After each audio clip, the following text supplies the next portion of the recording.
2 de octubre de 2025, presentación del libro de Jorge Chayet, Legado. Estamos en el Salón Calchaquí de la ciudad de San Fernando del Valle de Catamarca. Son ya las 19:30 horas pasadas, se está llenando el salón, en cualquier momento va a comenzar.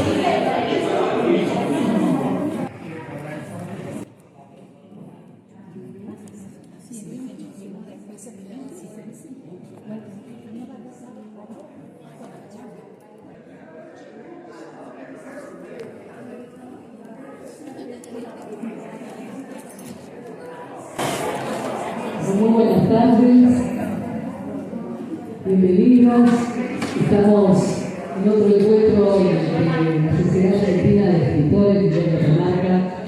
Nos ha invitado a compartir este momento que, como siempre, se nos advierte en una absoluta celebración. Una celebración del encuentro de quienes amamos la cultura de Catamarca, a sus hacedores, a quienes todo el tiempo suman para su construcción. Y por esa razón estamos tan congratulados hoy por la presentación otro de los libros del doctor Jorge Chayet, integrante de justamente la SADE, y por esa razón este nombre, el título de esta obra, Legado, nos habla de un regalo.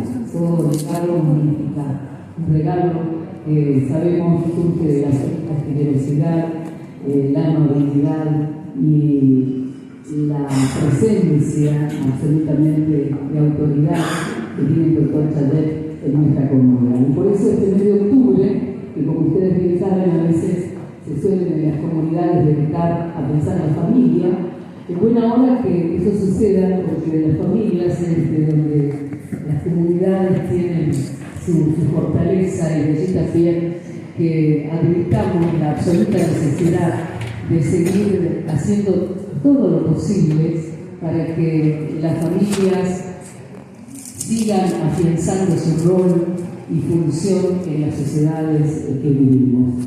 Debemos advertir que en más de los casos esa deconstrucción y el hecho de que existan muchas familias disfuncionales y que ha dado lugar a que tengamos tantas crisis, tanta conflictiva, eventualmente tanta violencia instalada en el seno de nuestras comunidades. Y allí el fortalecimiento de las familias que deben cimentarse en función de fortalecer a cada uno de sus integrantes, ¿no?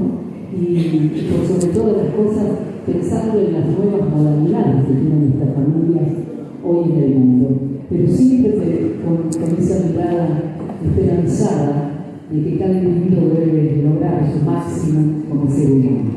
Así que desde ese lugar advertimos la proyección de este legado, y por esa razón vamos a invitar a Anita Angélica García para que haga la salutación inicial de la presentación de esta Anita. El saludo, por cierto, a los primerísimos invitados que nos acompañan aquí en el auditorio. Muchas gracias.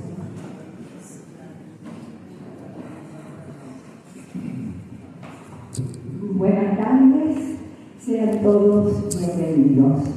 La Sociedad Argentina de Escritores Quilla Catamarca hoy celebra la aparición de un libro extraordinario del doctor Jorge Chayet. Y digo extraordinario no solo por la cantidad de páginas que contiene, sino por la calidad y cantidad de su contenido. Además, quiero decir, y si bien la autora Liru va a hablar de todo el contenido, quiero decir que es un libro de diversidad temática y además sirve de consulta, va a servir de consulta para todos los interesados en los temas que contiene. Yo puedo decir, podríamos decir de todos, que este libro escrito ha sido cosechado en los múltiples viajes por el mundo del doctor Chávez junto a su esposa, pero además por la cantidad de visitas a museos, a diferentes ciudades, y a la lectura de los más grandes escritores del universo. Y quiero decir, también destacar, por dicho, que la temática es diversa y muy interesante en todo sentido, porque tenemos que destacar que el doctor Chayet es especialista en historia antigua, egiptología, historia de la civilización y de la cultura, historia de Europa e historia del arte, a lo que se agrega también su formación musical, porque ha dedicado una gran parte de su vida al estudio y la ejecución del violín.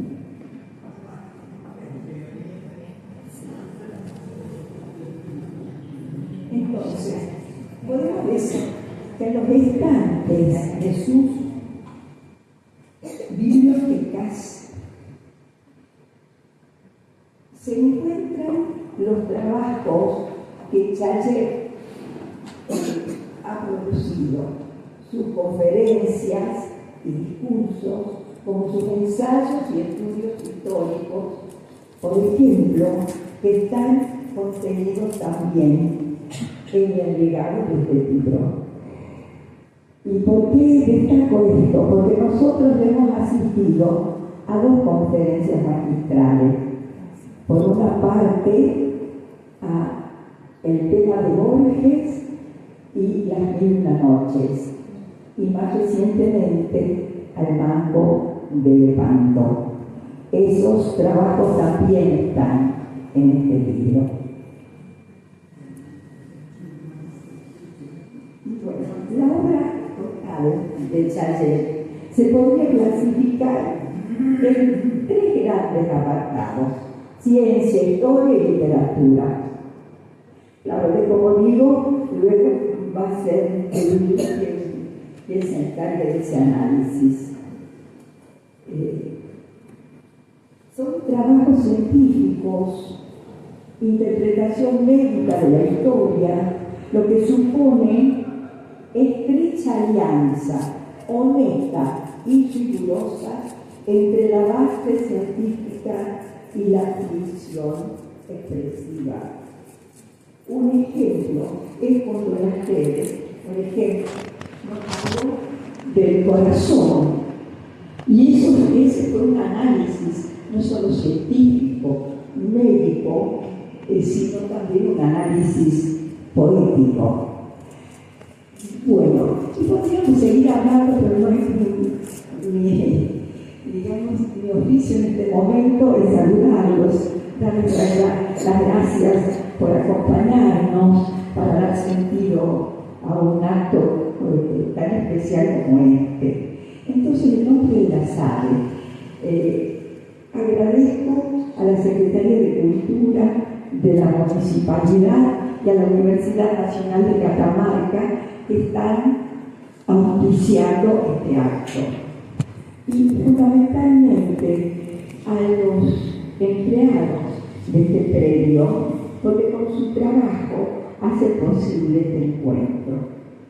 Entonces, a todos, muchas gracias. Y habrá una gran cantidad de presentes que se irán con uno de los libros bajo el brazo. Y los que no lleven hoy el libro lo van a tener igualmente en el momento que terminen de llegar de la editorial a Catamarca. Muchas gracias.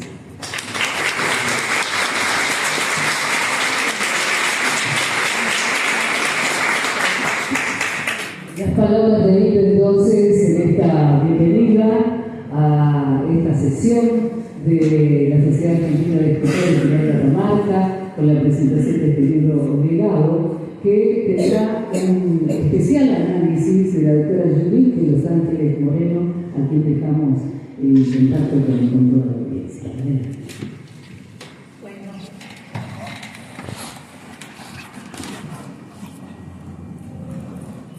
Hola, hola. Gracias. Buenas tardes, señoras, señores. Buenas tardes, amigos y amigas de la lectura, porque creo que somos todos, en general, amigos y amantes de la lectura. Por eso hemos venido esta tarde a acompañar al autor de la obra que voy a tener el gran gusto de presentarles. Legado es un libro notable. Se trata de una valiosa recopilación de relatos y minuciosas descripciones de un viajero sagaz. Se trata de consideraciones sobre las creencias y la cultura de los lugares y pueblos visitados, de artículos históricos, en particular sobre los patres conscripti, diríamos en latín, es decir, los padres de la patria, los padres de nuestra patria, de reflexiones y hasta de un breve ensayo que devela una lúcida meditación metafísica. También de consejos médicos y de vida, de valoraciones sobre música, de evocaciones y homenajes a figuras señeras de nuestras letras y de la medicina. En fin, una enormidad. Pero dicho este sustantivo, porque no estoy diciendo enorme, estoy diciendo una enormidad que implica una enormidad de experiencias y una enormidad a la hora de concretarlo en la escritura. Su autor, Jorge Chayet, seguramente sintió la necesidad de preservar este valioso bagaje de experiencias, vivencias, de historias leídas o escuchadas, de resguardar del olvido aquellos volúmenes que, no lo dudo, atesora con devoción. El texto que hoy presentamos nos viene definido y delimitado por su autor en el prólogo. Debo contarles que tanto el prólogo como el epílogo le pertenecen al autor. Son entonces prólogos y epílogos de autor. Leo. Esta antología es un viaje, una travesía por los caminos tortuosos de la historia, las letras, el arte y las curiosidades que habitan en los rincones menos explorados de nuestra existencia. Y un poquito más abajo, este espacio, se refiere a todo el libro, es donde la cultura se encuentra jubilosa con la historia, las letras y el arte. Hasta allí el fragmento del prólogo que les acabo de compartir. Ahora, ¿cómo vamos a hacer ante esta enormidad? Voy a ir seleccionando algunos fragmentos y dentro de los capítulos, de los temas, también voy a proceder por recortes, porque de lo contrario develaría todo. Y la idea es descorrer el velo, nada más. Entonces voy a entrar y voy a salir del libro a medida que ustedes me vayan acompañando, y también voy a ir efectuando algunas consideraciones de lo que es, en este caso, mi interpretación particular del libro.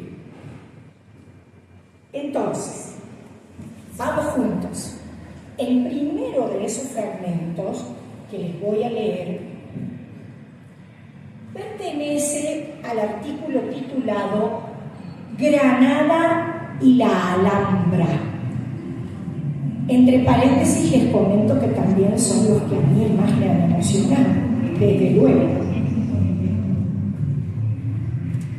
Estuve en 2 oportunidades en la fascinante Granada, en su magnífica catedral, una de las joyas del Renacimiento español, con arquitectura barroca plateresca, de comienzos del siglo XVI. Está, entre otras, la Capilla Real, donde se encuentran los sepulcros de Isabel de Castilla y Fernando de Aragón, conocidos como los Reyes Católicos, de su hija Juana, llamada la Loca, y su esposo Felipe I, conocido como, muy bien, como el Hermoso. Frente al templo, al cruzar la calle, en un muro puede leerse: dale limosna, mujer, que no hay en la vida nada como la pena de ser ciego en Granada. Estos versos, que pertenecen al poeta mexicano Francisco de Casa y se replican en un muro del Palacio de la Alhambra, entre las Torres Bermejas, son una acabada síntesis de los sentimientos que inspiran Granada y su Alhambra. Luego el autor nos dice que los más famosos escritores, artistas, poetas, también tuvieron algo que decir frente a la belleza de Granada. En mi caso escogí el de Federico García Lorca. Granada está indefensa ante la gente, pues entre los halagos nada ni nadie tiene manera de defenderse. Granada, joya suspendida entre montañas y cielo, guarda en sus entrañas la memoria de tiempos antiguos, de sueños y sombras perdidas. Granada es un perfume de azahares y misterio, una ciudad que inspira a cada paso, donde la vida parece fluir al ritmo de una melodía ancestral, tan delicada como el pétalo de una flor que se deshace en la brisa. Y así, bajo el manto estrellado, Granada se alza como un suspiro de la tierra, una visión etérea que nunca se desvanece, que se queda en el corazón, atrapada en el rincón secreto de quienes la han amado. Cada rincón de la fortaleza morisca guarda una historia en sus piedras, un poema en sus azulejos. Los muros de la Alhambra, finamente tallados con arabescos e inscripciones religiosas, son las alas de un sueño, donde cada intrincado dibujo se convierte en un verso inalcanzable como la eternidad misma.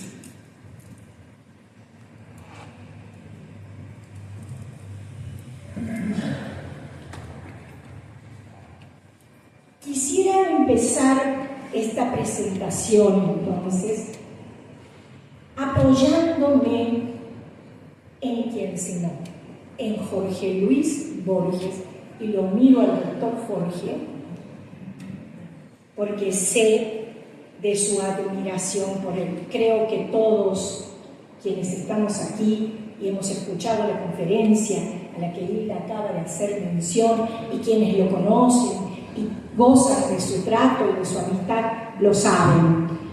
Entonces me ha parecido que era lo más indicado empezar esta presentación, les decía, apoyándome en Jorge Luis Borges,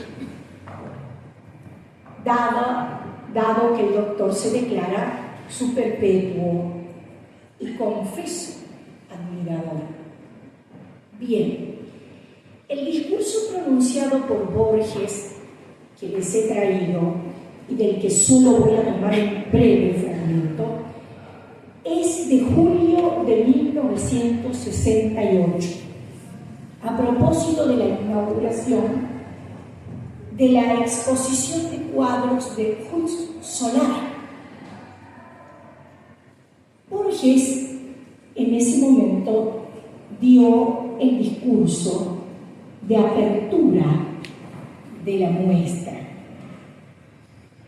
Comienza resaltando la afición borgiana por la etimología a propósito de la palabra cosmopolita, que creo nos viene de perlas para abrir la presentación del legado.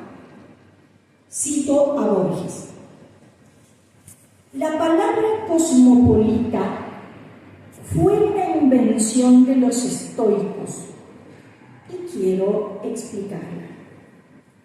Para los griegos, la patria era la ciudad natal. Por eso hablamos de Heráclito de Éfeso, de Zenón de Elea y así de los demás. Y los estoicos tuvieron la extraordinaria idea de que un hombre no tenía por qué ser únicamente ciudadano de su ciudad, de su polis, sino ciudadano del cosmos, cosmopolita, ciudadano del universo. Desde luego tengo la referencia, ¿no? ¿Por qué nos viene de perlas? Porque en esta obra que hoy presentamos en público, el doctor Jorge Chayet reúne en gran parte textos del viajero alerta, curioso y precavido que intuyo fue tomando debido registro de sus impresiones y vivencias en su cuaderno de bitácora o diario de navegación, por Egipto, por la península de Yucatán, en México, por la España andalusí. Acabamos de leer brevísimo fragmento de Granada y la Alhambra, por la España andalusí, Siria, el Líbano, París, Roma, Portugal, San Petersburgo, Galicia, Covadonga, Austria. Estos viajes se convierten, a mi entender, en uno de los impulsos inspiradores del libro.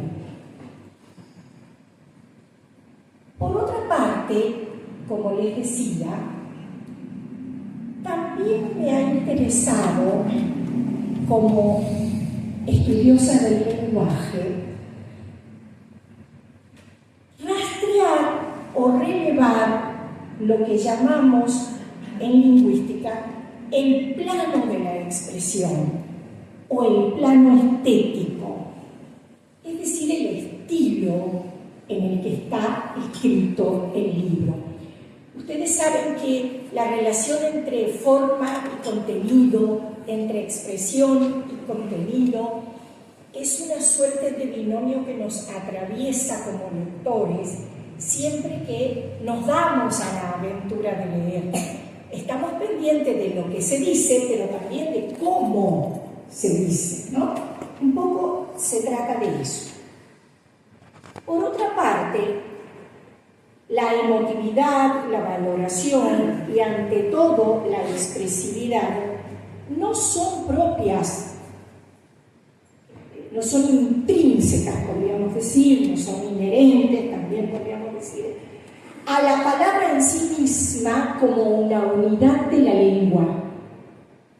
Estas características que les acabo de mencionar, emotividad, valoración, expresividad, surgen solamente en el proceso del uso activo de la palabra en enunciados concretos. Y entonces debo concluir que indubitablemente hay voluntad expresiva en la escritura del legado.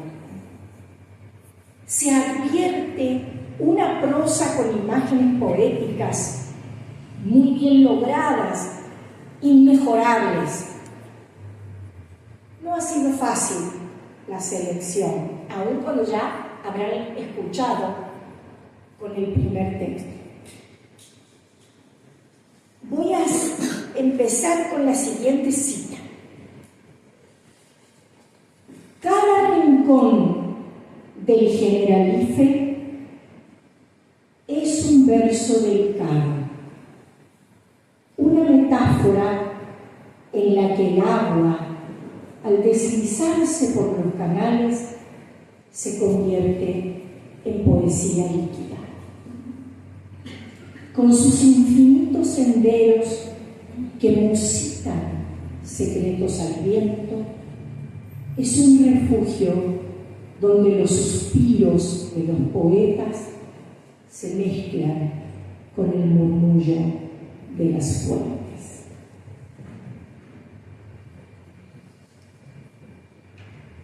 Y el segundo ejemplo, lo voy a leer directamente del libro, pertenece a un fragmento de la muerte y las dos exequias de Napoleón Bonaparte.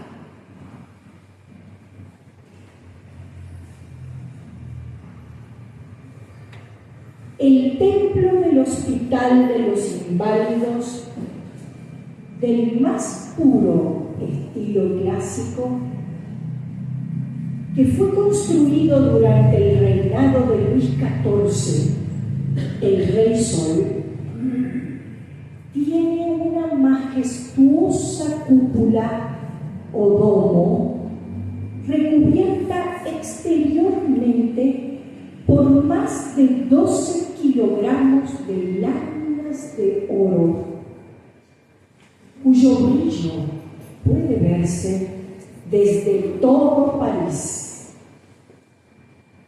Debajo de dicha cúpula se abre la cripta con la tumba de Napoleón. Es imponente, emocionante, grandioso. custodian la fantástica tumba las esculturas de 12 victorias y recordatorios de sus obras y hazañas militares. En el centro de la cripta está el formidable sarcófago de pórfido rojo de Rusia, diseñado por el artista Louis Visconti, que descansa sobre una plataforma de granito verde de los Vosgos. En su interior, y como a los faraones, 6 féretros sucesivos protegen el cuerpo del emperador. El interior de acero recubierto por estaño, el segundo de caoba, el tercero y el cuarto de plomo, el quinto de ébano y el exterior y último de noble madera de roble. Cuando algún tiempo antes la estatua de Napoleón vuelve a ser colocada sobre la columna Vendôme, no sé hablar francés, pero sé que se llama así, Vendôme, en la plaza del mismo nombre, de donde había sido arrancada años antes, cuentan los cronistas que, al enterarse su madre, muy anciana, inválida y casi ciega, dice con voz apenas audible: el emperador se halla de nuevo en París.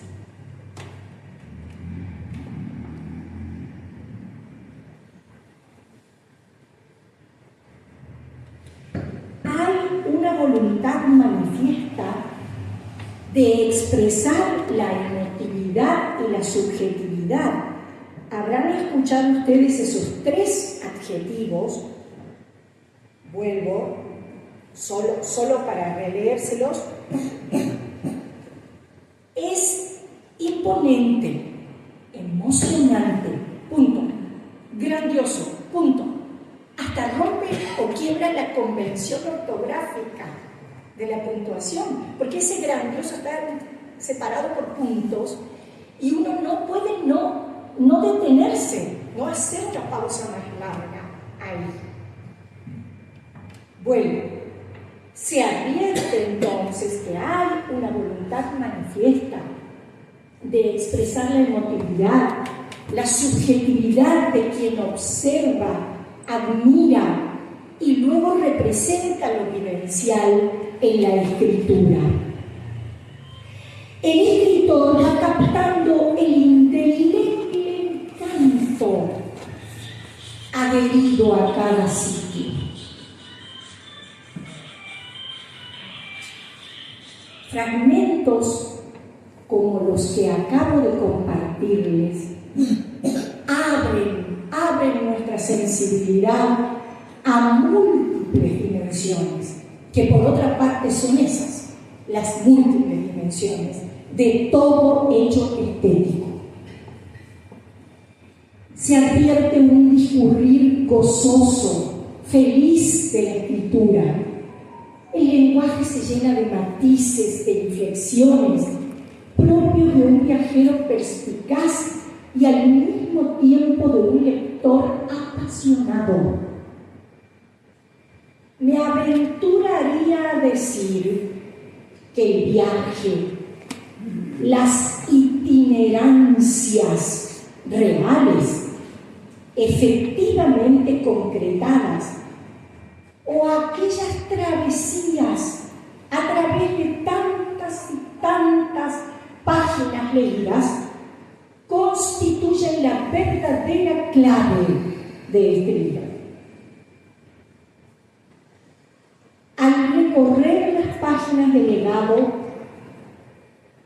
tenemos también también la sensación de escuchar un sinnúmero de voces a quienes el autor va dejando hablar, va cediendo la palabra, generalmente a través de la cita directa o en otros casos a través de la inclusión del comentario.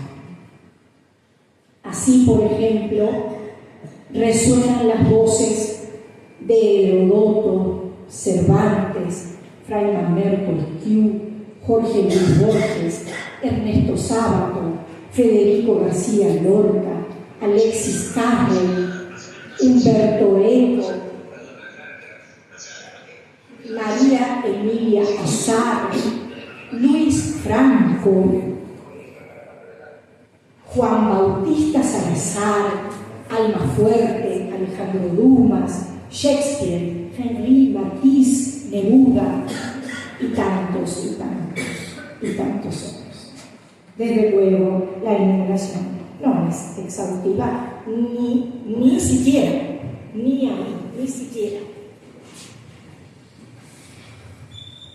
Por otra parte,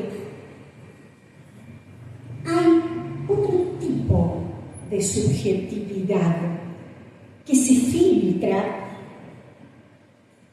y que tiene que ver con dos cuestiones. Por un lado, ¿qué tipo de relación? Esa fue otra pregunta que me interesó rastrear. ¿Qué tipo de relación establece quien escribe con su lector? ¿Sí? Y en ese sentido, si hay interacción, interlocución, por un lado. Y por otro, rastrear la subjetividad autobiográfica, ya no la subjetividad emotiva frente a este viajero que admira y se deslumbra, sino la subjetividad que tiene que ver con su propia historia de vida, con sus gustos, con sus afanes. Entonces, lo primero que puedo decir es que la organización dada al texto por el autor, esto es lo que llamamos en análisis del discurso el esquema de distribución, ¿sí?, o la diagramación del plan subyacente de la obra, es un gesto de amabilidad, de cortesía hacia el lector. Es como llevarlo de la mano desde la sensibilidad ordenadora de quien escribe. El libro consta así de 10 apartados o partes. Estas son lugares, el antiguo Egipto, conferencias, cuentos literarios, la patria de nuestros próceres, Doctor Favaloro, Napoleón Bonaparte, fechas y misceláneas. ¿Cuáles son las señales, indicios que el texto va dejando? ¿O de qué manera quien escribe, como les decía recién, se configura, se representa? La escritura es una representación, ¿verdad? Es una forma de representación.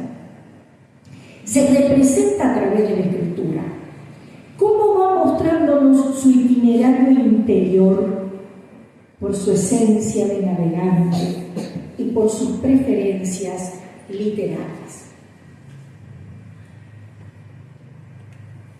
Cito: ¿se imaginan que con tantos años de médico y especialmente en mi rol de forense, ya no hay nada relacionado con la vida y la muerte que pueda sorprenderme ni impresionarme? Así que marché raudo a la cabeza del grupo. Es un brevísimo fragmento de la visita a la capilla de los huesos de Évora en Portugal.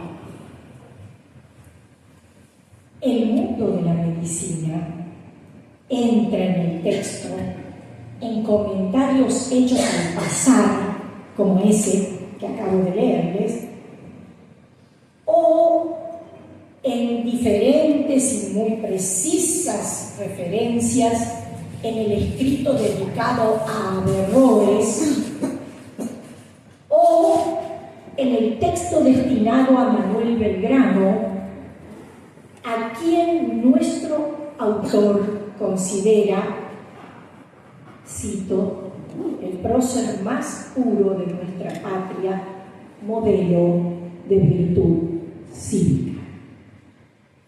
En este sentido, resulta interesante y a la par didáctico el texto titulado La ilustre vida, la precaria salud y la penosa muerte del doctor Manuel Belgrano. Y entre paréntesis, análisis desde mi visión de médico. O el texto que nos puede también interesar igualmente y tal vez aún más como catamarqueños, en el que analiza las posibles causas de la muerte del Beato Schiu. El texto se titula ¿Qué causó la muerte del obispo Schiu? Bueno, y sin duda, también la medicina entra plenamente en el libro, en el apartado dedicado al doctor René Favaloro, y por supuesto hay ahí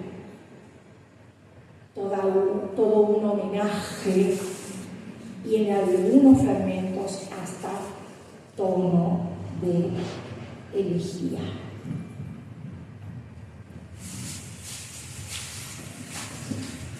Voy a compartirles algunos fragmentos del artículo titulado El pensamiento de Favaloro.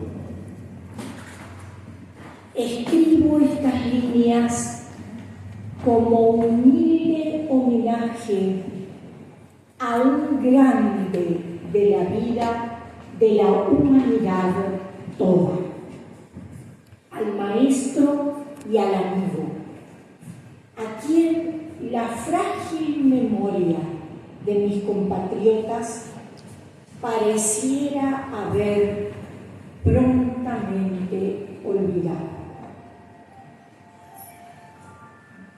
A pesar de que, como decía Neruda, refiriéndose al gran Federico García Lorca, lo deberíamos llorar un siglo.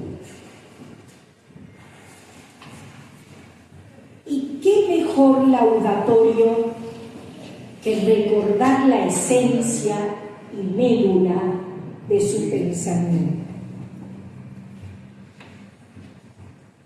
Era tan vasto y abarcativo el pensamiento de este hombre polifacético que no es tarea fácil, especialmente en estos tiempos en que una lacerante realidad está poniendo en jaque a los estrictos cánones que modelaron nuestra formación, en los que se habla de los valores y de las virtudes como si fueran avalorios. No es tarea fácil, entonces, pretender definir a una personalidad de esta talla,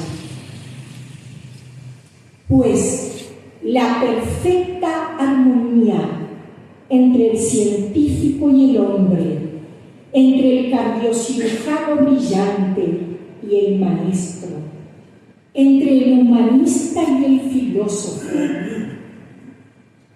estrechan nuestra posibilidad de arriesgar en cuál de sus roles tuvo su expresión más destacada y elegir a una de estas facetas. La verdad, a mí me ha gustado muchísimo este fragmento, este artículo dedicado a Favaloro, y quería, antes de seguir, compartirles el párrafo que tiene que ver con la educación, que me toca especialmente, ¿no? Otra de las constantes preocupaciones y línea de pensamiento de este prohombre fue la educación. No solo la académica, como lo plasmara en la universidad que creó, bregando por una enseñanza de excelencia y sosteniendo a rajatabla sus ideas en este sentido, a pesar de las críticas y las polémicas que ocasionaran al hacerlas públicas, sino la educación en todos sus niveles, como lo expresara en su libro Don Pedro y la educación. Homenaje a uno de sus maestros de la escuela secundaria, el profesor Pedro Enríquez Ureña, con esta clara idea de que en esta etapa de la juventud está la clave y la base para la formación del futuro hombre. El humanismo que se nos inculcó comprendía todas las exigencias éticas que tienen que ver con la dignidad humana. Confieso que no conocía que el doctor Favaloro en principio ya ha sido discípulo del dominicano don Pedro Enríquez Ureña, que estuvo aquí en nuestro país a partir de la década de los años 30 y que trabajó codo a codo con el español Amado Alonso y juntos publicaron la gramática castellana. Seguramente algunos, si son profesores o les gusta la lengua, han estudiado, conocen los dos tomos de Alonso y Ureña. Y acá hay estudiantes de letras, hay profesores jóvenes, y les quiero contar de mi descubrimiento también gracias al doctor Jorge Félix Chayet, porque la verdad es todo un hallazgo. Las dos cosas, que haya sido Favaloro discípulo de Pedro Enríquez Ureña y que además el doctor Favaloro haya escrito este texto sobre la educación. Fue alumno en el Colegio Nacional de La Plata. Exactamente, allí trabajaba, en La Plata. Continuando con el rastreo o la búsqueda de la subjetividad autobiográfica, en sus conferencias suelen leerse párrafos como los siguientes. He venido esta noche a contarles una historia que es lo que me gusta hacer. Otra. Siempre ejercieron fascinación en mí las civilizaciones antiguas, especialmente las orientales, probablemente por la sangre que transita por mis arterias y venas, genética, herencia de mis ancestros libaneses y egipcios. A propósito de egipcios, hemos escuchado que Hilda, entre las múltiples características de su personalidad y de su versación, nos ha contado que realmente es un excelente egiptólogo, fascinado por la cultura del antiguo Egipto, pero además un estudioso, ¿no?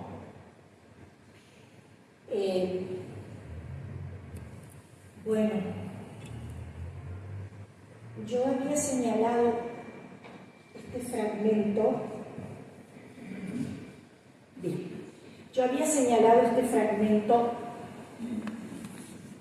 En el capítulo que se titula El libro de los muertos, la momificación y la importancia del corazón, la ley de Dios. El libro de los muertos era el instrumento que tenían los egipcios para guiar al difunto a través del más allá en su viaje a la eternidad. Una obra fundamental de la literatura funeraria del antiguo Egipto. El libro de los muertos no fue una obra unificada ni canónica en el sentido moderno, sino una compilación de textos que evolucionaron a lo largo de los siglos. De allí vamos a ir concretamente a lo que sucedía en el juicio de Osiris.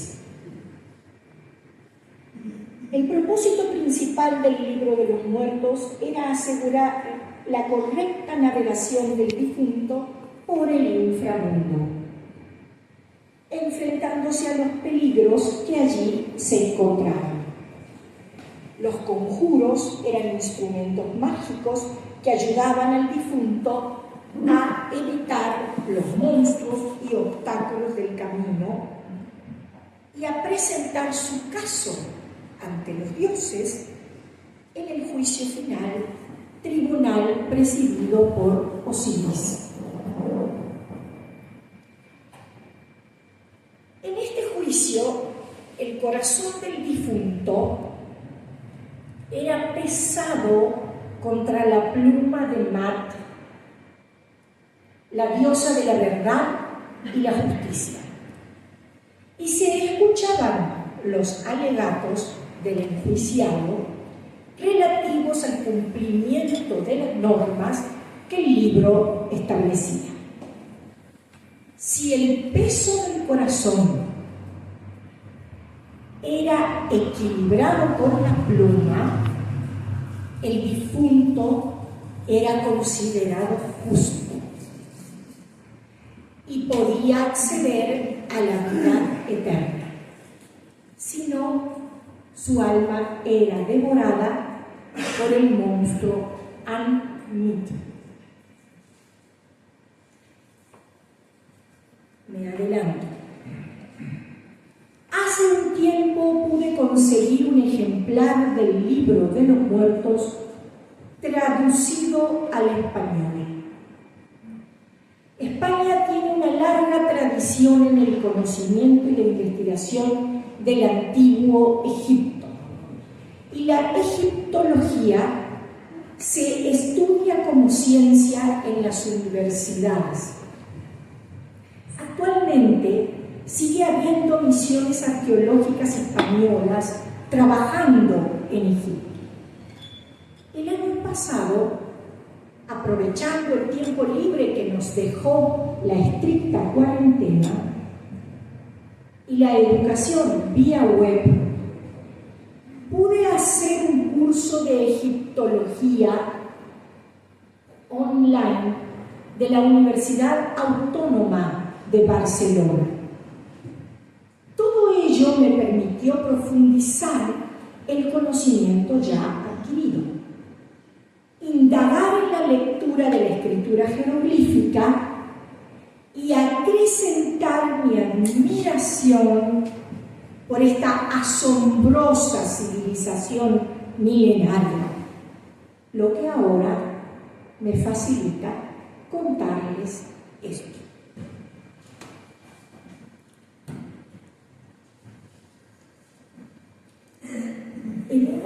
conversación previa a esta presentación, cuando él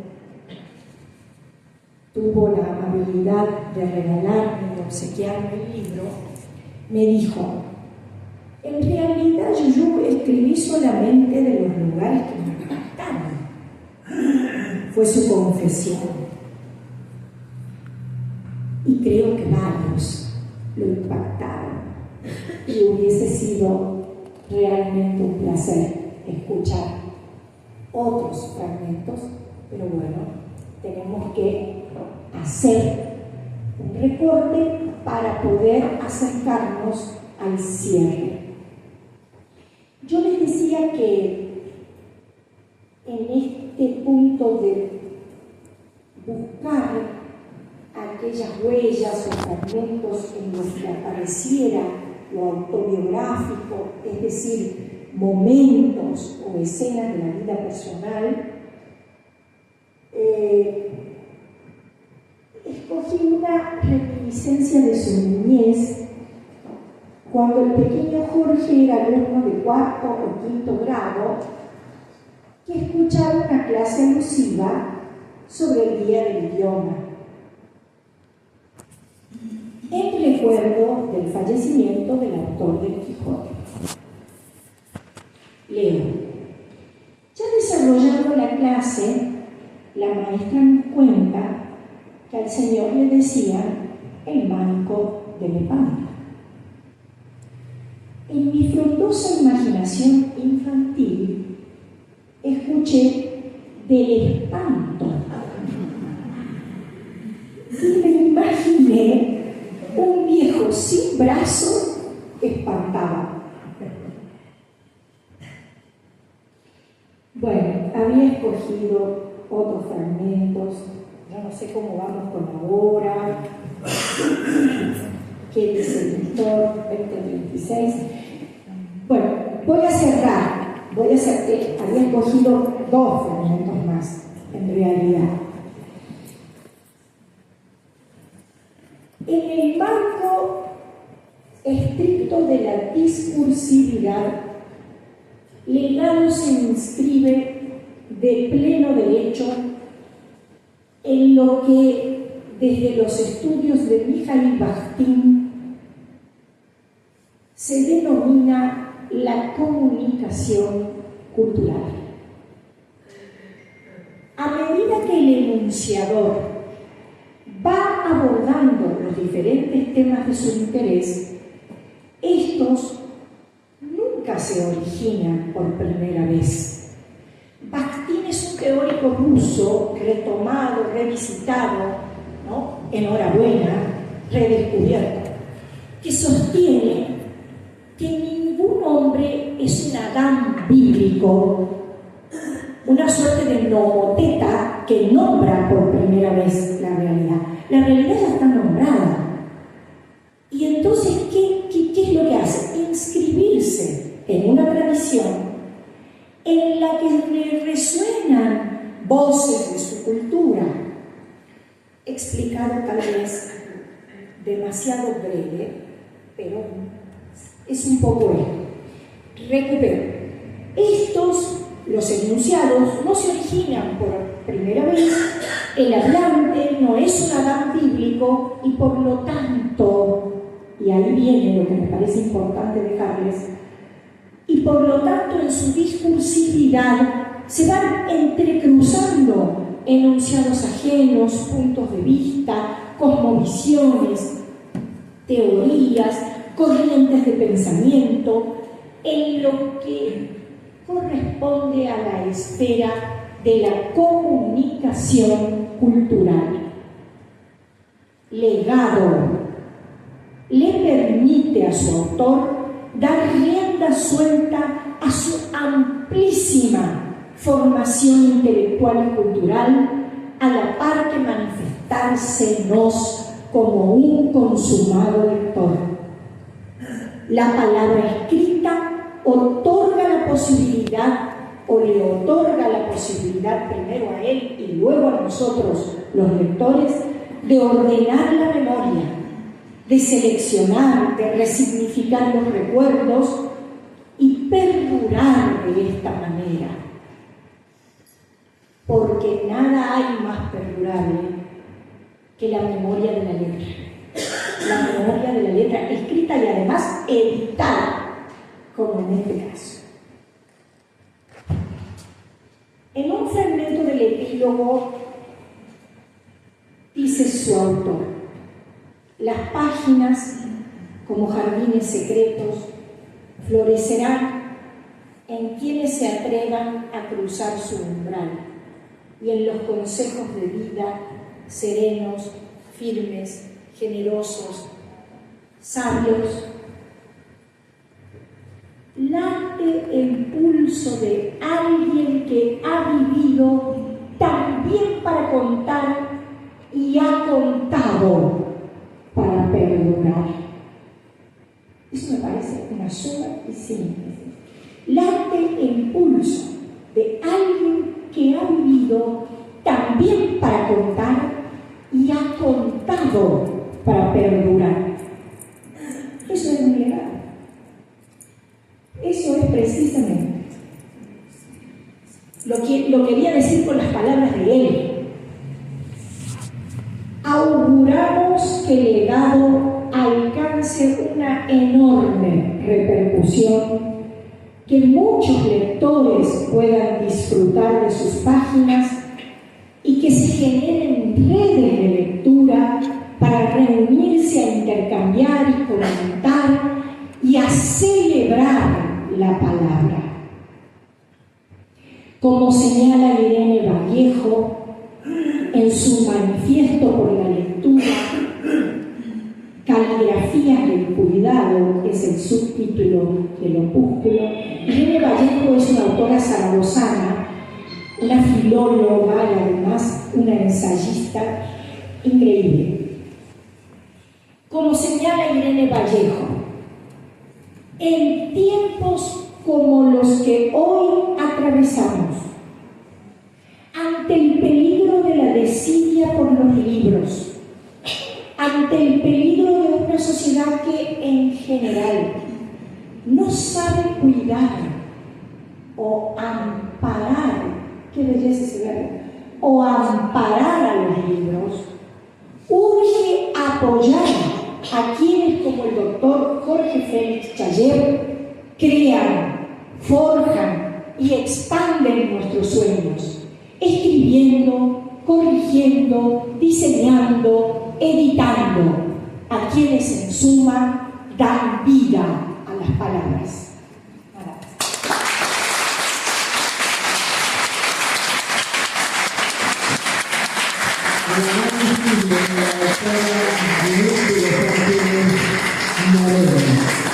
Y vamos a escuchar las palabras del doctor Jorge Chayet. Buenas noches, amigos. Hoy la cultura está de fiesta porque nos reunimos para la presentación de un libro.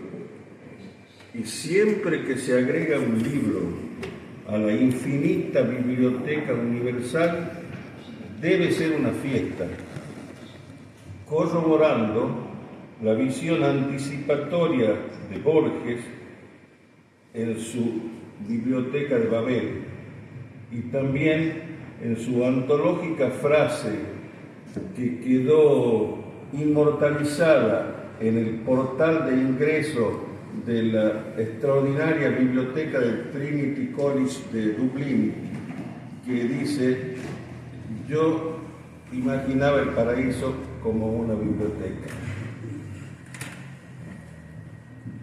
El Dalai Lama nos enseña en su filosofía y su sabiduría que la raíz de todo bien crece en la tierra de la gratitud. Entonces, primero las gracias. Gracias a la doctora Yuyu, le digo, por la excelente, académica y generosa presentación y toda la tarea en que empeñó su valioso tiempo para poder hacerla. A Sade Filial Catamarca, en la persona de su dinámica e incansable presidente, profesora, poeta Hilda Angélica García, por organizar y auspiciar esta reunión. Al escritor y periodista digital Pablo Félix Jiménez, que colabora con el diseño de los afiches y la difusión. A la profesora Mariana Ventriche, por su siempre generoso aporte, realzando con su educada y cálida voz el brillo de estas veladas culturales. Al personal de la sala que hace posible el éxito de estas amables reuniones, y a ustedes, amigos, por acompañarnos y jerarquizar el acto con su presencia. Como dice Séneca, el filósofo romano nacido en Córdoba, en Andalucía, si quieres ser honorable, ten un corazón agradecido. Y yo le voy a contar, porque ya del libro ya he dicho casi todo el libro. Así que yo le voy a contar la historia del libro que yo no pensaba escribir, o que yo no pensaba publicar.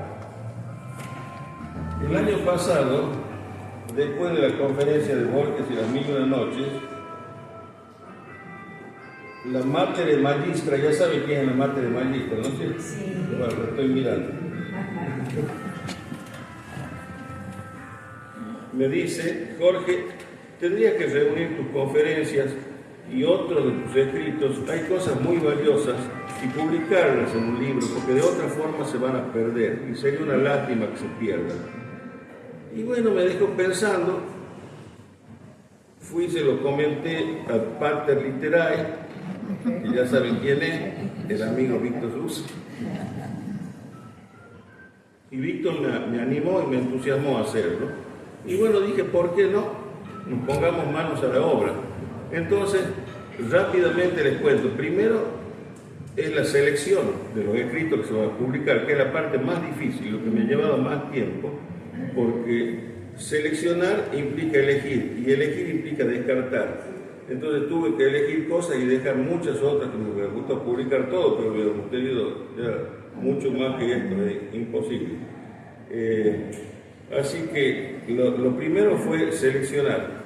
Una vez que seleccionamos los escritos a publicar, había que mejorarlos, había que actualizarlos, había que completarlos, había que ayornarlos algunos, y después ya decididos cuáles iban a ser publicados, tenía que resolver cómo organizarlos para darle forma al libro. Entonces tenía tres posibilidades: hacerlo por orden cronológico, hacerlo por orden alfabético o hacerlo en orden temático, que es lo que elegí como bien dijo Yuyu, porque eso creo que facilitaría al lector elegir y decidir qué es lo que quiere leer. Y bueno, y ahí empezó la historia. Una vez que ya yo lo tenía todo, que creía que ya estaba todo armado, les cuento para quienes no han tenido la experiencia de estar en los trajines de publicar un libro. Me comunico con el editor, le digo, mire, le cuento el proyecto, y me dice, ¿usted cree que ya lo terminó? Sí. Bueno, léalo de nuevo, y cuando lo lea de nuevo y crea que ya está en condiciones, envíemelo. Y yo lo voy a ver y le voy a decir si se lo publico o no. ¿Por qué? Le digo yo. Y porque yo no puedo publicar cualquier cosa. Usted no sabe los odios que me traen aquí. Generalmente de 10 libros que me traen, rechazo 5. Y yo no puedo poner en riesgo el prestigio de mi editorial y publicar cualquier cosa. Así que yo lo veo y le digo si lo publicamos o no. Bueno, como a las 3 semanas recibo un mensaje, 2 palabras: está bueno, lo publicamos. Si está de acuerdo con el presupuesto, largamos.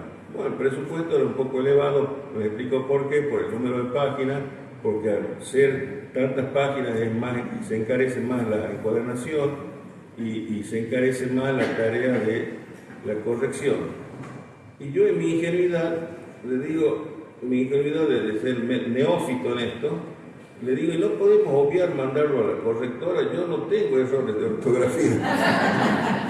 Y cuando tengo una duda, lo consulto con el diccionario. Mire, me dice, no se trata de errores de ortografía, se trata de errores de sintaxis, errores de gramática, errores de estilo. Todos, hasta los escritores profesionales, lo tienen. Y si no pasa por la correctora profesional, aquí no se publica nada. Así que fue a la correctora y empezaron mis peleas con la correctora.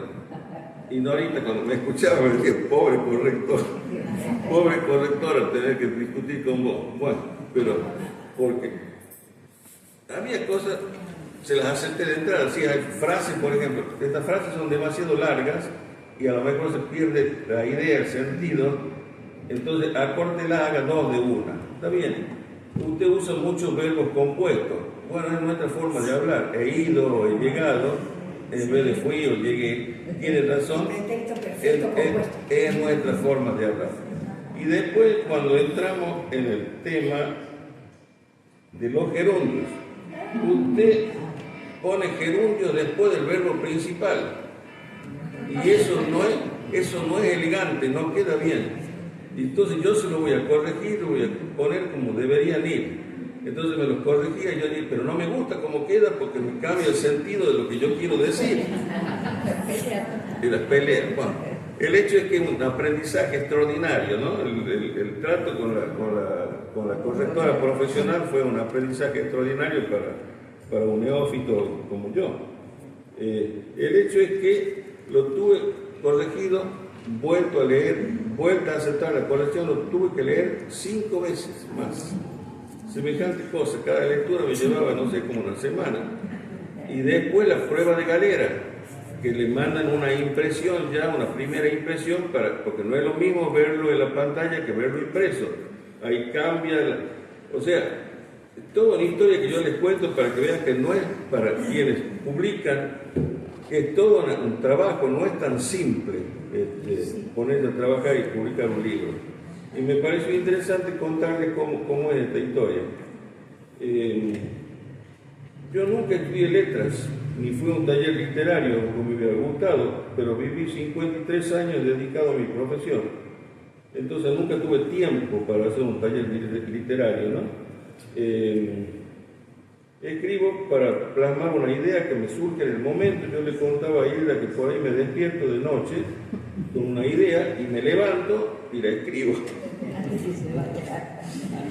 Y me retan y me levanto, pero para que no se me olvide. Y escribo justamente para no olvidar cosas. Nosotros en todos nuestros viajes, cuando vino Yuyu, llevábamos un cuaderno cada uno. Íbamos anotando cada uno por su cuenta las cosas que nos parecían que nos impresionaban más de un lugar o de otro. A la vuelta comparábamos los apuntes y escribía. Y eso lo fui guardando. Por suerte, tenía muchas cosas en la computadora, que en realidad habría que decir ordenador, como dicen los españoles, porque computadora suena más a números, a cálculo, a cómputo. Pero muchas cosas las tenía en la computadora y otras no, lo tenía en cuadernos, lo tenía en hojas sueltas, pero soy bastante ordenado con los papeles, así que encontré todo lo que quería publicar, ¿no? No conozco de técnicas de escritura, salvo por lo que fui aprendiendo a través de la lectura. A veces Hilda me dice que algunas cosas las escribo en prosa poética. No lo sé, no me propongo hacerlo, así me sale espontáneamente. Pero nunca me animé a escribir poesía, aunque a veces resulta algo en forma de versos. Ahora, creo que escribí siempre, antes predominando literatura relacionada a mi profesión, que publicaba en medios especializados o trabajos científicos para congresos, o todas estas cosas de los viajes y todo que escribíamos para nosotros, escribíamos para mí, para no olvidarnos, porque por ahí nos queríamos acordar de las cosas y íbamos a buscar. Y eso es lo que quedó y mucho de eso es lo que está aquí en legado. En estos últimos años, con el encierro de la pandemia, lo aproveché para leer más y escribir más. Y comencé a publicar escritos de cultura general y consejos médicos de prevención, a veces en la prensa y luego en redes sociales, lo que creía podía ser interesante o útil a alguien o aportar culturalmente un entretenimiento a quien le interese. Sí, leí y leo mucho desde niño, como les conté en otra ocasión. Claro que no había otra cosa que hacer. Cuando nosotros éramos niños no había otra cosa que hacer más que leer las revistas SEA o uno conseguía, porque no había televisión, no había una sola radio y no había más. que la lectura. No es lo mismo que ahora, es muy difícil para los niños, es muy difícil poder competir con las pantallas. Es muy difícil, va a ser una tarea ímproba que yo creo que tiene que ser una mezcla de la escuela y la casa, ¿no? Pero yo creo que es importante el ejemplo, porque los niños se crían viendo que los padres leen, por imitación a veces también empiezan a leer, y tiene que ser estimulado en la escuela de alguna forma, con concursos de lectura, pero veo con desesperación que los niños ahora no tienen ni libro de lectura. Así que, bueno, así estamos. Les quiero contar que cuando fui a la universidad, antes de empezar con la universidad, hice un curso de lectura veloz. Un curso de lectura veloz y técnicas de estudio en un instituto que utilizaba un método creo que se llamaba Hilbert. Y pregunté a algunos y decían, no sirve para nada. Y bueno, yo lo hice lo mismo, a mí me sirvió muchísimo. A mí me fue muy útil. El curso promocionaba que se podía llegar a leer hasta 10 veces más rápido. Bueno, yo leeré 3 o 4 veces más veloz. Cuando estoy muy concentrado puedo llegar a leer hasta 4 veces, hasta 1600, 1700 palabras por minuto, cuando estoy muy concentrado. Pero por supuesto la literatura no médica, porque esta no se puede ni se debe leer rápido, hay que leerla concienzudamente. Pero la otra se puede leer rápido y eso agiliza muchísimo y aumenta la cantidad de cosas que uno puede leer, ¿no? Pero también aprendí en ese curso a escribir rápido y eso me sirvió toda la vida. Aprendí técnicas de estudio, subrayado, sinopsis, mnemotecnias, a tomar apuntes con velocidad utilizando abreviaturas y códigos.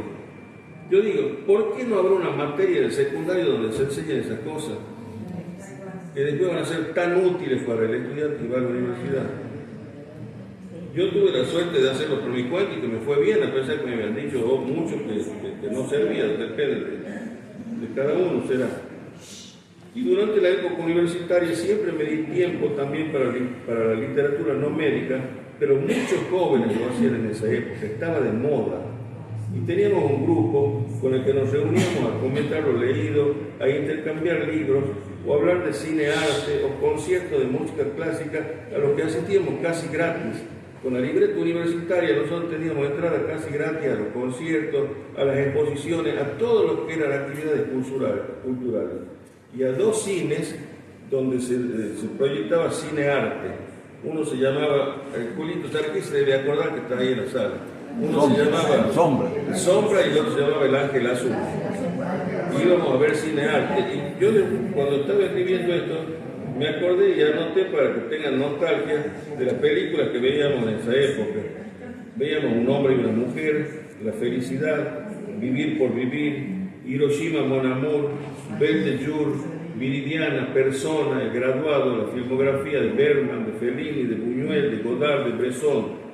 Pero era la tendencia, estaba de moda en cierto círculo leer a Erich Fromm, El miedo a la libertad, El arte de amar, a Hermann Hesse, a René Barjavel. La noche de los tiempos, El camino a Katmandú estaba de moda. Y en ese tiempo también comenzamos a conocer y a leer a Sábato y a Borges. Yo me acuerdo que lo primero que llegó a mis manos de Borges fue Ficciones. Y desde entonces no lo dejé nunca más. Me hacía tiempo para leer. Todo es cuestión de método. Y así leyendo, creo que empecé a escribir naturalmente, digamos, intuitivamente, pero me sale lo que me sale, no conozco de técnicas literarias. Volviendo a este libro, que ya he dicho casi todo, yo solo quiero decirles que en lugares, como ella ya lo dijo, elegía de todo lo que conocía, aquellos que me parecieron emblemáticos o que me han impresionado especialmente por su historia, arqueología, belleza, misterio o alguna otra razón, ¿no? Pero fue la elección más difícil, porque lamentablemente he debido escoger y quedaron afuera sitios maravillosos, como los otros grandes museos de París, el d'Orsay, el Rodin, el Picasso, el Georges Pompidou, y no lamento porque a mí no me gusta demasiado, en cambio a Louis Mauvesin sí sé que le gusta, así que bueno, en eso no coincidimos con Luis. el Museo Picasso, el Rodin en París, Madrid con sus fabulosas pinacotecas, el Prado, Reina Sofía, Thyssen-Bornemisza, el Museo Sorolla, Barcelona, además de los edificios de Gaudí, el Museo Picasso y el gran Museo Nacional de Arte de Cataluña, que casi nadie lo visita y que es formidable, está en Montjuïc ahí arriba. El sorprendente Londres con sus tradiciones seculares, su icónico parlamento, su arquitectura victoriana ayornada con la espectacularidad del nuevo y sus grandes museos. El fabuloso Museo Británico con la piedra de Rossetti y los mármoles de Elgin del Partenón, la Art National Gallery, la Tate Gallery, el Museo Victoria Alberto, el de Historia Natural, el de Ciencia, todo con entrada gratuita para fomento de la educación y la cultura. Hay que ir a los museos. Los museos guardan la memoria de la humanidad, guardan la esencia de lo que somos. A veces se aprende mucho más en una visita concienzuda a un museo que leyendo un libro. Hay que ir a los museos. Les voy a contar una anécdota que me acordé ayer o hoy cuando estaba haciendo ayuda a memoria. Una vez estábamos en Londres justamente haciendo la cola en el aeropuerto para embarcar y estaba conversando con Norita de las maravillas de los mármoles de Elgin que habíamos visto por segunda vez en el Museo Británico, y uno de esos que nunca faltan, que estaba ahí próximo y había escuchado nuestra conversación, de esos que escuchan hablar y repiten sin saber cómo son las cosas, nos dice: ¿pero qué van a hablar alabando esos ladrones, esos piratas, esos sinvergüenzas que se han robado todo, que tienen todo lo que tienen, son ladrones que le pertenecen a Grecia, este y este otro? Y ya me pegó un codazo a Nori para que no me meta en la disputa, pero yo no puedo con el genio. Entonces le dije: señor, vea, yo acepto lo que usted me dice, pero yo le voy a contar. ¿Usted sabe cómo los robaron a los mármoles de Elgin? ¿Conoce cómo los robaron? Sí, yo le voy a contar cómo los robaron. Resulta que cuando los turcos otomanos estaban dominando Grecia, habían hecho en la Acrópolis su polvorín. Todos sus elementos de explosivo y de pólvora los habían acumulado en la Acrópolis. Y un día, los venecianos con los cuales vivían en disputa, bombardeando desde el mar, cañoneando desde el mar, le metieron un cañonazo al polvorín y voló la Acrópolis por los aires. Y voló todo lo que era la Acrópolis, todos sus mármoles, todas sus esculturas, todas sus maravillas, todo voló y quedó tirado ahí. Cuando fue Lord Elgin, fue designado como embajador ante la sublime puerta en Constantinopla, al gobierno turco que estaba dominando Constantinopla y que dominaba Grecia. Y un día va a conocer el Partenón y ve todas estas cosas, todos estos tesoros tirados ahí, y resulta que hacían con los restos de los mármoles, los molían y los ingresaban en los hornos para hacer cemento. Entonces este hombre les propuso a los turcos comprarles todo lo que estaba tirado ahí y llevárselo para resguardarlo, para protegerlo. Bueno, se lo vendieron, bastante caro se lo vendieron, y tardó como 10 años en llevarlos. De 160 metros de frisos más o menos que tenía el Partenón, pudo recuperar 60. Todo lo demás destruido, hecho polvo, hecho cemento. Y una cariátide pudo recuperar, ¿no? Bueno, eso lo vendió, se lo llevaron. Y gracias a eso, después el gobierno británico le pagó a mucho menos de lo que él había pagado. Así me salió perdiendo plata porque dice que había pagado mucho. Entonces, que no era el valor real, le pagaron lo que ellos consideraban. Y gracias a eso los restauraron, los exhibieron y ahora en una sala. Y la humanidad puede gozar de esas maravillas como un tesoro universal, como patrimonio de la humanidad, gracias a los ladrones que se los han robado. Pero si no Si no fuera por eso, se hubiera perdido irremediablemente. Lo mismo que los tesoros de Egipto que hay en los museos del mundo. ¿Por qué están los tesoros de Egipto en los museos del mundo? Porque en aquella época no le daban ningún valor a la riqueza arqueológica y cada explorador iba y lo que encontraba se lo llevaba a su país. Así un italiano, Bolsoni, por ejemplo, ha hecho un gran museo en Turín de egiptología, y los británicos en el Museo Británico y todo lo que fueron con los sabios que llevó Napoleón en su viaje al Egipto, lo llevaron para París. Y gracias a eso lo podemos seguir viendo y contemplando y maravillándonos con esas cosas, porque, o sea que yo no sé hasta qué punto. Ahora, hay una gran disputa que sigue judicialmente, Grecia reclamando sus tesoros al Museo Británico. Ahí está. Los británicos dicen, nosotros lo compramos. Y Grecia dice, pero lo compraron a los dominadores. Y bueno, ahí está, discutiendo. Bueno, así cada rincón del mundo tiene algo que enseñarnos. Por suerte, son muchos los tesoros que el hombre pudo guardar como testimonio de sí mismo y para nuestro deleite, salvándonos del espíritu de destrucción del propio hombre.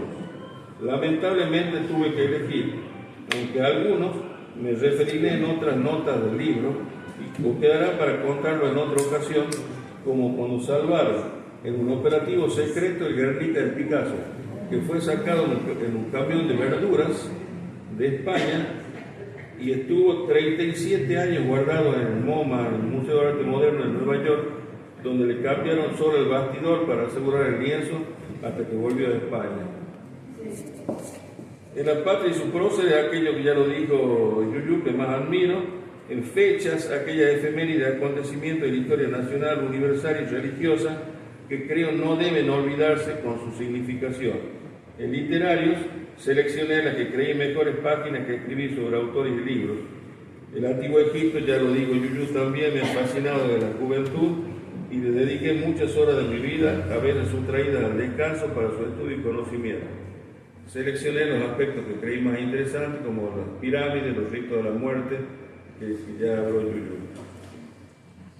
Habló de mi admirado Napoleón y del siempre recordado maestro y amigo René Favaloro.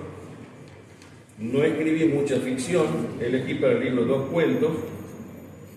Uno de ellos, Ya habrá dejado de llover, obtuvo una mención especial en un concurso nacional con más de 1000 participantes. Además de la novela que ya conocen, que al decir de lo que saben Hilda y Víctor, más que una novela histórica es historia novelada. Hay en el libro las 5 conferencias y bueno, y seleccioné para leerles algunas cosas, pero como en honor al tiempo, solo le voy a leer una cosa que les quiero leer, que quizá la menos literaria de todo el libro, pero que viene al caso de la situación que estamos viviendo en este momento en el mundo. Y esto fue publicado en un medio de tirada nacional hace unos años, pero creo que sigue teniendo tanta vigencia como si hubiera sido escrito ayer. La nota, el título de la nota es una pregunta, es un interrogante. ¿El odio es más fuerte que el amor? Es el título de la nota. La historia de la humanidad está marcada por la violencia, el odio, las guerras y la muerte, y no por el amor. Y el protagonista siempre es el mismo, el ser humano. Como bien lo sintetiza el filósofo y pensador del siglo XVIII, Thomas Hobbes, Homo homini lupus, locución latina que significa el hombre es el lobo del hombre, y que use de epígrafe en mi novela, o como expresa más popularmente y sabiamente la conocida canción folclórica del poeta popular santiagueño Pablo Truyente, porque el hombre es el único animal capaz de odiar. O como también lo dice la canción del Mago de Oz, dicen que de todos los animales de la creación, el hombre es el único que bebe sin tener sed, come sin tener hambre y habla sin tener nada que decir.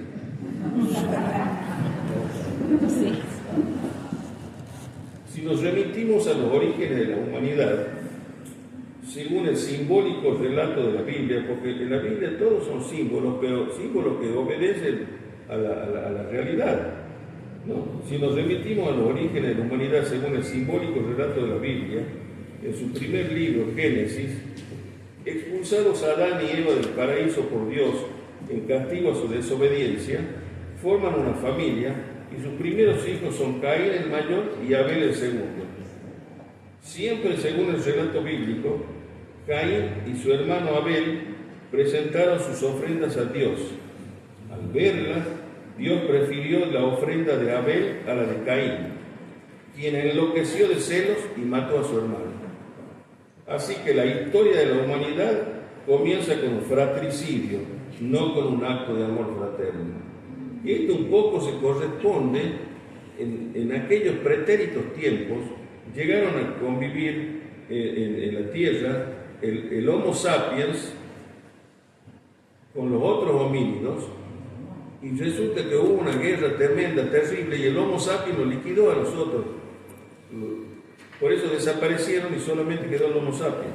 O sea, ya tenemos ahí una cosa tremenda. Así que la historia de la humanidad comienza con un fratricidio. El hombre primitivo lucha con los elementos de la naturaleza, con los animales depredadores y con sus pares, los otros homínidos, por la subsistencia, por la comida, por el territorio, por la cueva que le sirve de morada, por la posesión del fuego, por la hembra. Su vida, con poca expectativa, implica una constante lucha de supervivencia. A medida que va evolucionando, se reúnen en comunidades, tribus y pueblos, y allí surgen las luchas entre los grupos organizados. La Biblia, que además de un libro religioso, también es una maravillosa historia del pueblo de Israel, está colmada de los relatos de esta contienda. La Biblia es un libro violento, no es un libro de amor, aunque parezca mentira.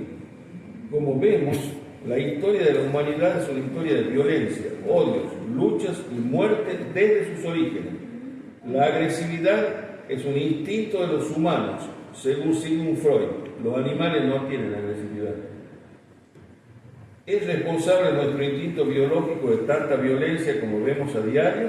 ¿O debemos mirar también en dirección a nuestra cultura, nuestra educación, los valores que nos fueron inculcados y las reglas que imponen la sociedad y la ley? Recuerdo cuando éramos niños y nuestra máxima aspiración de diversión era poder ir al cine los domingos. En nuestra cándida inocencia clasificábamos con nuestro básico vocabulario las películas en 4 géneros: de cowboys, que no decíamos cowboys, decíamos de cowboy, de guerra, de policías y ladrones, y de amor. Podíamos ver las 3 primeras, con armas, tiros, peleas, muertos, pero las últimas, las de amor, que a lo mejor tendrían algún beso furtivo por ahí, nos estaban prohibidas, no las podíamos ver. Observo con asombro los juegos electrónicos en las computadoras y teléfonos de los que ahora no se pueden separar los niños. Todos son de combate, muerte, zombies, armas, explosiones, que hacen volar todo por los aires, que subliminalmente les van inculcando la cultura de la violencia. Cuando se los quiere sacar proponiéndoles, por ejemplo, jugar dominó, royal, ludo o damas, se niegan porque son aburridos. ¿Cuál va a ser el fenotipo que van a cargar esos niños? Lógicamente formado por los elementos con que se criaron. La primera guerra de la historia de la humanidad que tiene registro, además de la de los homínidos, porque ya esa asentada en tablillas de arcilla, sucedió en Sumer, entre las ciudades-estado de Lagash y Uma, por el control de la rica y fértil llanura fronteriza de Gedena, al sur de la Mesopotamia, en la confluencia de los ríos Éufrates y Tigris. Por suerte pude estar ahí y mojarme los pies en el río Éufrates. La primera batalla de la que se tiene constancia tuvo lugar en el año 1469 a.C. Ocurrió en Megido, en Palestina, y se enfrentaron el faraón egipcio Tutmosis III y el rey de Canaán, Kadesh, por la dominación de sus territorios. Desde entonces, millones de personas han perecido en guerras, esclavitud y masacres de todo tipo provocadas por el propio hombre. Cristo vino a traernos la doctrina del amor, del perdón, de la no violencia, y fue sentenciado a morir en la cruz. Y sus seguidores enviados al circo romano para ser despedazados por las fieras para diversión y jolgorio de los ciudadanos. El filósofo economista Friedrich Engels, me gusta, voy a cerrar con esto, me gusta por su sabiduría el pensamiento de Heródoto de Halicarnaso. Ningún hombre debe ser tan tonto como para desear la guerra y no la paz, pues en la paz los hijos llevan a sus padres a la tumba y en la guerra son los padres quienes llevan a sus hijos a la tumba.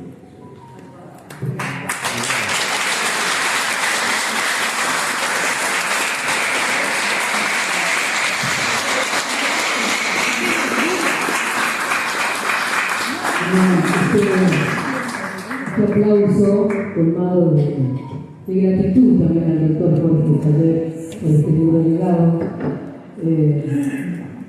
nos lleva hacia ese otro lugar, que todo tiene que ver con todo.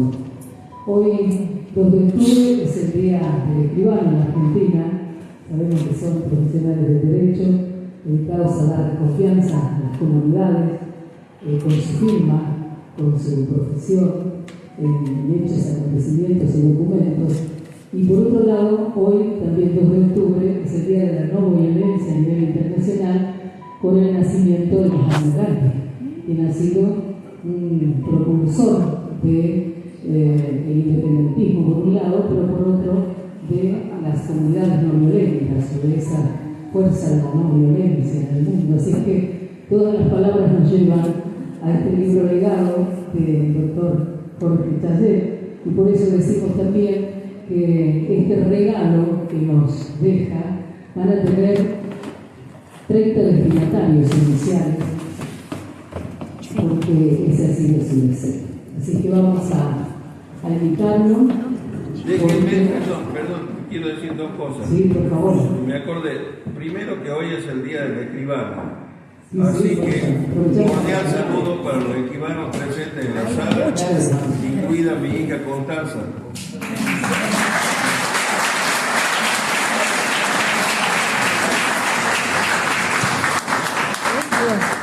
Segundo es el cumpleaños de mi nuera Luciana.